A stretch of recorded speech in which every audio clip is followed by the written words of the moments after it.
Good morning, true crime friends. We have so much to talk about today. Oh my goodness. Okay, first coffee. Coffee is the most important part of the day. Hang on. Okay, the other really important thing you have to do is like this video and subscribe to the channel so you can join us for our true crime mess. Look, Kaitlin, what's her name? Kaitlin Armstrong. Kaitlin Armstrong is the woman who unalived her romantic rival and then ran off to Costa Rica, right? She got some plastic surgery, she dyed her hair, and she was a yoga teacher down there in Costa Rica. Well, she has been locked up in prison for jail for the last year, waiting to go to trial for the unaliving of her romantic rival. Here's the thing. Her trial starts in about, I think, a week, maybe a little bit more than a week.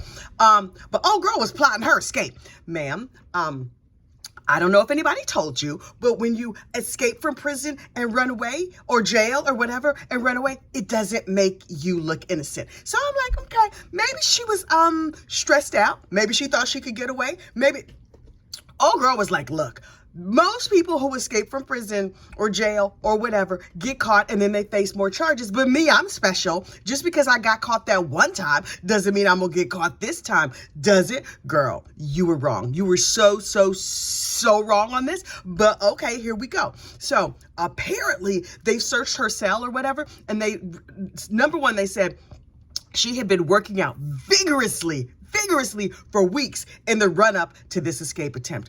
Okay, working out while you're in jail is good, I guess, so you can get like a nice, strong, hard body, fine. They found some sort of makeshift whatever, some metal contraption that would allow her to loosen her handcuffs, because apparently when she made a break for it, she loosened her handcuffs and stripped off those black and white pants. Now, we saw her dressed like the Hamburglar. She was a Hamburglar heifer running through that field trying to jump a fence, and that's all we saw of her escape. Here's what you did not know. After she tried to climb a 6-foot fence and couldn't get over it, P.S. the little fat guard that was chasing her was like, I'm waddling as fast as I can. I didn't realize this job included exercise. Fell all down and stuff. Child looked like a cartoon. I was like, is this a real video? When I saw the video, she was not able to climb a fence. After she realized she was not able to climb a fence, she ran for another mile. Girl, I appreciate the athleticism, because it's not like she's getting like a good training diet while she's there locked up in the county jail. She did all that on bologna sandwiches and rat fillets. So what could you do if you ate right and did some push-ups or something? I'm just saying, this girl might have a future as an exercise guru, because she has shown us what you could do on very, very little. I wonder if beef sticks were included in her diet. I'm curious now, what was her workout routine? They said she was working out really, really rigorously in the run-up to this escape. Also, ma'am, if you had the wherewithal to craft a little tool while you were in prison and to do all your push-ups and your workouts and plan to strip off them pants that made you real super obvious, also, was somebody going to come and pick you up? What was the rest of this plan? Who was helping you with this plan? They caught you. And now you're back in jail. And I'm sure she's very upset that she's back in jail. But something tells me she gonna be fine when she gets convicted, because obviously she's gonna get convicted. Are her parents like, oh yeah, that was a good idea? Or are they just making excuses? She was upset. She didn't trust in the justice system, and so she had to run away. Oh me, oh my. Our rich daughter with her rich girl problems. You know what she's gonna do in prison? Blend. She's gonna blend. If I went to prison, I have a feeling I would not blend, although I am a people person. So maybe I could just make friends, and the gossip in prison got to be crazy. Like, oh, well, this one is dating that one, and this one unalived her husband and her boyfriend and whatever. In my mind, all the women in prison killed the men in their lives. I'm sure that's not true, but that's how it is in my mind. It's like the Real Housewives of San Quentin or whatever. Also, that could be a show. TM, bravo, y'all should do that. And half your outside the prison cast is already locked up, so y'all could probably just pull that together real easy. Anyway, I feel like if I went to prison, would I have a gossip channel? Would I have gossip friends? But they ain't got nothing but free time. I'm gonna go work in the laundry. I'm gonna go work in the kitchen. I'm gonna make a recipe book of all the things you can make with Cheetos, ho-hos, rat fillets, and beef sticks. I'm sure that's a nice casserole. Put some easy cheese on top. Done and done. And then I would have a gossip channel or maybe a newsletter. I could teach other inmates to read and write. Speaking of reading and writing, child, Luis Rivera. Yesterday, now if you know me at all, you know I spend my days over there watching the live stream of none other than Her Royal Highness, Miss Brandy Nicole Churchwell. I love me some Brandy, child. I love Brandy. I don't even know what it is about her because she and I have nothing in common except for she's a big mouth broad and I'm a big mouth broad and we both like true crime. But she's clearly a Southern girl, which I find delightful. It is through Brandy that we have learned about coleslaw wrestling, dates at the truck stop, and pine owls. Now, a pine owl is a pine aisle. See, I can now translate. I speak Brandy. Look at me. So everything about her is delicious as far as I'm concerned. I'm obsessed with Miss Brandy and her chart. Listen, Heifer does a mean chart. She asked her for something in a chart. I want to hire her to do some charts for my channel. She could be a chart professional. Also, I think she works too hard, but she ain't asked my opinion. Anyway, so I'm over there on the 13th juror with Miss Brandy Churchwell, and I'm watching the trial of the state of Florida versus Katie McBanawa and Sigfredo Garcia. Now, these are the two Mamalukes, that is Italian for idiots. These are the two Mamalukes that unalived Charlie Adelson. No, who did they unalive? They unalived Dan Markel. Dan Markel is a college professor up in Tallahassee. He was married to Wendy Adelson. Wendy Adelson decided that she was no longer interested in her ex-husband being alive. And so her brother and her family and all of them passed the hat and got together. In my mind, it was like, you know how like you kicking in for like a joint gift or something like, oh, we're going to buy the real expensive baby stroller for so-and-so's baby shower. Venmo me the money. That's what they did, only for a murder. And it was like $100,000. So maybe it was bags of cash. I don't know how they paid it. But in my mind, they just sort of like got together and it was a group function. So I wonder if they divided it evenly. Did Wendy have to pay more than $50,000? Were her parents like, baby girl, this is our gift from us to you? I don't know, whatever. This whole family got together and they planned to unalive the ex-husband. I appreciate the family unity on this, but also all y'all are gonna burn in hell. So anyway, they got together, they decided to unalive the dude, they found some people to do it, and then the people that did it got caught. Now, the people who actually pulled the trigger and drove to the dude's house and arranged everything or whatever, they all went on trial. They've all been convicted. Two of them got life in prison. Here's the thing that's terrible. I mean, lots of things are terrible about this story. But Sigfredo Garcia and Katie McBanawa had kids together. And now both of them are serving life sentences. Who is raising these kids? And honestly, it might be a blessing to these kids to not be raised by these criminal parents unless they have a whole bunch of criminal relatives who are now going on to raise them. And I'm just like, that's terrible. But anyway, at their trial, this dude, Luis Rivera, who was a co-conspirator, got up and testified for a long time at this trial. And I was riveted yesterday over there on the 13th juror, watching Mr. Rivera testify. Everything that came out of his mouth, I was like, wow. And here's why. Number one, a younger version of myself from like 30 years ago would have dated him. Now, am I in the habit of dating unalivers? No, not at all. But a 22-year-old me, a 25-year-old me, the bigger the bum you were, the hotter I got in the pants. I know it is shocking because I don't seem like a girl who would date terrible men, but yes, I was. I had a whole train of beautiful idiot boyfriends, a whole bunch of them. Might have had a baby by one, but anyway, I'm saying that he's not an idiot. He was passionate. He was wonderful. I did have his baby, not Luis Rivera, my baby daddy, the first one. That was not the world's best match, but he has turned into a better person now that we're in our 50s. And I'm gonna stop. That's a subject that I just need to leave alone entirely. Anyway, I married a really, really wonderful man who's from the South Bronx, who I'm like, me, a nice suburban girl from Indiana, marrying a street dude from the South Bronx does not seem like an ideal match. but it works out. We are culturally night and day.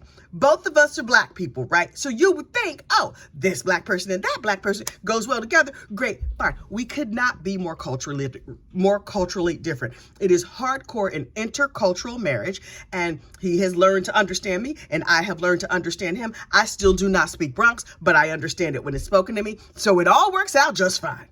Anyway, these two parents, Sigfredo Garcia and Katie Magbanawa, are in prison for life. I think maybe 2 different prisons. These poor children, it breaks my heart. Now, their co-conspirator, Luis Rivera, was smart. I mean, for a dumb unaliver, he was pretty bright. Here's why I say that. First of all, those other 2 went to state prison. Luis, he's in the feds. Now, we have talked about federal prison on the Alec Murdaugh case, and the feds is better. The accommodations are better.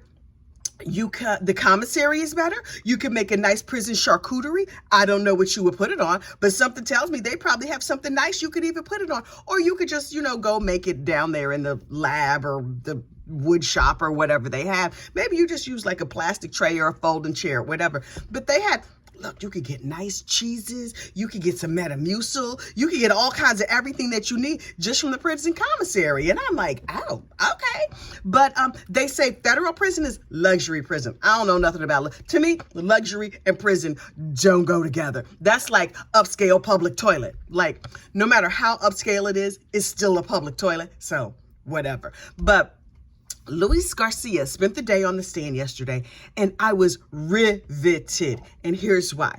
Number one, he is a Latin King legacy, meaning his father, his grandfather, somebody else in his family was in this gang, and he was born into this gang. So he was just like raised, immersed in the culture of this gang, and he knows all the things and whatever. Also, according to him, he can't read or write. What? I don't know why this is shocking to me. I thought that like that didn't happen. I mean, like back in the day when you were not permitted to go to school or whatever, yeah. Or maybe your reading skills are poor, but you can't read or write. What? Ultimately, with some tutoring, he's gotten up to like the 3rd grade level in reading or writing. And I'm like, wow. Also, I think you have to be extra smart to navigate the world without the ability to read or write. Here's why. Think of all the extra things you have to do. The fact that you can read and write makes your life so much easier. Meanwhile, this dude had been running a criminal street organization from the time he was 15. How you running a whole street gang and you can't read or write? These days they have iPhones. Now he was saying, they were like, oh, did you send this text message? He was like, yeah. Did you get this text message? Yeah. And I'm thinking, how did he do a whole text message? He can't read or write. He was like, oh, I got an iPhone, and you just speak it and it spells out all the things. That is, I know that feature exists, but then I have to proofread and it's a pain in the neck. Everybody who knows him like, oh, he can't read or write. The fact that this is spelled wrong don't mean nothing. We can't believe he even spelled. And they were like, well, what about the text messages that you got back? And he was just like, yeah, it reads it for you. And I'm like, oh, okay. I don't know where that feature is on my iPhone. I'm gonna have to find it later today. And I was just like, wow. Also, this man operates under a certain standard now. Is it the standard that I have? Is it the standard that you have? Probably no. He saw Dan Markel drive his kids to the daycare, and he's like, oh, we can't kill him in front of his kids. That's a rule? I mean, he's like, no, not no kids, not no. He was very passionate about the children. Now, you see how the younger version of me would have been excited to like, oh, he cares about children. But the wiser version of me is like, have to plead. What are you talking about? But like, he was like, no. To him, kids were precious and sacred. And I was like, that's wild to me. You would unalive a perfect stranger, but not in front of the kids. It's like, oh, I'ma shoot you, but with my pinkies out? I'm going to use like a nice gun. Here's the other thing he said that blew my mind. So they were like, where'd you get the gun? He's like, oh, I just went to the corner. They're like, I'm like, is there a gun corner? Is it on the corner store? Is there a shop? Clearly, this gun dealer was not doing like a full background check or nothing. He's like, yeah, I bought it from a black guy on the corner. Okay, I'm going to need you to leave the black people out of it. But anyway, he said he bought this gun on the corner. Okay. And they were like, well, what corner? How did you know what corner? He was like, I live in the hood. Also, if you were running a criminal enterprise, don't you want to live in a little better place? Like, maybe that's just me. Maybe that's just like the middle class values. But I'm like, I thought people in the hood was trying to get out of the hood. He was running a whole criminal enterprise, yet he still lived in the hood. I don't understand. But he goes to the corner. I guess it's convenient. Everything you need. You need some cocaine, is right there. If you live in like the suburbs or whatever, you probably got to drive and go get cocaine. Or you have to like, I don't know what you have to do to get cocaine, because I don't use cocaine, never have. Because, you know, I have a cute nose and I'm not trying to mess it up. But I was just like, wow. So he was like, yeah, I did a lot of cocaine. I was diagnosed as bipolar. Cocaine was my medication. I'm no doctor, but I don't think that cocaine or any other narcotic for that matter is prescribed as a treatment for bipolar. I'm just saying. Also, they were like, did you smoke weed? He was like, oh no, I'm on probation. And the lawyer was like, wait. You could unalive somebody, you could buy a gun, you could drink and drive, you could do cocaine, but you won't smoke weed? He was like, nah, I'm on probation. I can't smoke weed because I'm on probation. Maybe I'm looking at this wrong. I would suspect your probation officer is not going to be that excited to hear that you're driving, doing cocaine and unaliving people, but apparently unaliving people doesn't show up in your P test, so he was cool with that. Okay, this dude was fascinating to me. And lastly, certainly not least, they were talking about bullets. They were like, oh, well, does the gun come with bullets? Now listen, I love a bargain. And if I'm going to buy an illegal gun off the street, you can't throw in some bullets for free? I mean, come on. That's like a package deal, right? Like, buy one gun, get 10 free bullets. I don't know how it works. But you know, like if you buy a high-end razor, like the razor handle, it comes with free razors. I would be like, do you have a set? Can I bundle? I would like to bundle, please. But apparently you can't bundle when you buy a gun off the corner in the hood. Okay, duly noted. Also, I don't think I'm going to be buying a gun anytime in the near future, so I guess this is information that I have but don't need. But I have a lot of information that I have but don't need. That is just kind of my style, so okay. But also, they were like, where'd you get the bullets from? He said, I went to the gun store, because of course he did. Is there not just a bullet store? But okay, whatever. And they were like, well, did you buy a box of bullets? He's like, nah, I just bought a few. You can buy one bullet? Number one, what is the cost of a pack of bullets? I don't know how they come, a sleeve, a case. I don't know how bullets come. Somebody tell me in the comments, please, how bullets come, because I've never thought about it. How do bullets come? And you could buy one, like a Lucy? Maybe back in the day, now I don't know if they do this everywhere, but in New York City, you could go to the bodega. And for those of you outside of New York City, the bodega is the corner store, although sometimes the corner store is in the middle of the block. So anyway, you go down to the bodega and you're like, yeah, let me get a Lucy. And a Lucy is a cigarette, just one, because a pack of cigarettes was expensive. But a Lucy, maybe you just want to like a little smoke, a little nicotine, caffeine, whatever is in cigarettes. I don't know.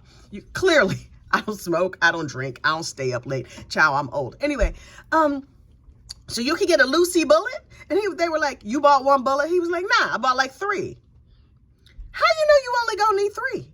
What if you, like, that seems ill-advised. Shouldn't you buy at least 10? Do you get a discount if you buy more? Are there coupons available? Listen, clearly I'm a penny pincher, because in my mind, I'm like, I would want the gun to come with bullets. If I'm gonna buy bullets, maybe I don't need 100 bullets. If you're only gonna use this gun and throw it away, I see where you only need like 7 bullets or something, but he bought 3 bullets. What is the cost of 3 bullets? I need to price that out. Can you get that on Amazon, possibly eBay? Is there an eBay version for guns? I have so many questions about this case. It's fascinating to me. But look, I'm going to be back over in 13th Juror down in the comments section. And I'm in and out because, you know, I do have a real regular job and the rest of my life I need to do and take care of. But I'm dying to hear the rest of what these Mama Lukes have to say. And also, when are the Adelsons going to be charged? Because yes, all the brown people who didn't have a lot of money, who were real excited to get this money to commit this unaliving, they got arrested and sent to prison. And what did they buy with that money? Katie bought some boobs, which will hereafter be referred to as murder boobs. Because if you murder somebody and use the money to buy boobs, honey, those are murder boobies. I don't care what you call them. And then Sigfredo and Luis bought motorcycles, murder cycles, and cars. They only got $35,000. What kind of car are you buying for $35,000? Well, I mean, maybe if he bought it on the corner from the black dude on the corner in the hood, maybe cars only cost like 25 cents. I don't know. For $35,000, you could probably buy a whole bunch of cars at the corner. I would imagine that's the crackhead selling his mama's car or something like that. I don't know how the hood works. I've been to the hood, but I'm not up on all the hood things. So, okay. On review, in my comments, somebody please let me know, how much does it cost to buy a car in the hood? How much does it cost to buy a murder cycle? I would imagine the murder boobies are just like standard booby price. And how do bullets come? And how much does it cost to buy just one? How much does it cost to buy just like a regular a gun on the street that's not bundled? Because I would need a bundle. But okay. You have your homework. You have your marching orders. Please join us back here today at lunchtime for Lunchtime True Crime. Set your reminders. Go ahead and click it. Did I preview that one? No, but today I'm covering the death of Dan Markel. That in case in its entirety will be covered in only 15 minutes because I know y'all ain't got a lot of free time. That's going to be covered today on Lunchtime True Crime. So you can join us then for that. And if you're a member of this madness that I call a YouTube channel, you can get together with us and have a little private chitty chat with us at night at bedtime, where last night I sleepily rambled on about God knows what and used too many curse words because that is how I do. Okay. Y'all have a great day. What did I say? I hope I didn't say anything I'm gonna regret in this video, but it is what it is. I'm about to post it because I gotta go do other things. All right, have a great day and I will see you soon. Bye.